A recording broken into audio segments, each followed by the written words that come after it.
ढेर बोलब तो घेर के पिटा देव तोहर लोटा से लोला थुरा देव। अच्छा ढेर बोलब तो धाके पिटा देव तोहर लोटा से लोला थुरा देव। काहे तू ऐसे छेड़ला हमके घुमाब हम सगरी ढेर नाए बबी घरी पहले बाड़ू घरी।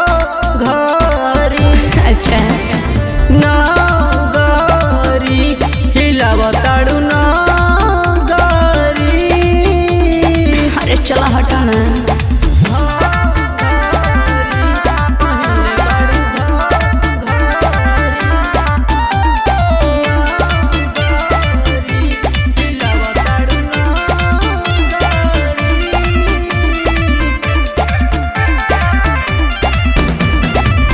चढ़ल जवानी 16 के उमिरिया ढाता दिल पे कहर बोललू जानी जब ओठ चमकाई लगेलू एकदम जहर जहर। जानी छोइबो मोइबो हमारा फिंगर बाबू सह नहीं पोइबो जाइबो कबर। जल्दी भेटइबो तो बहुते कुटइबो कह दे तो बानी अमरी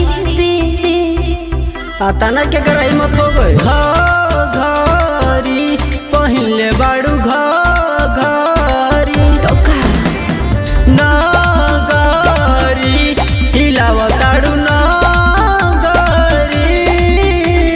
हाँ तो तुहार काहे छाती फटता। पहले बाड़ू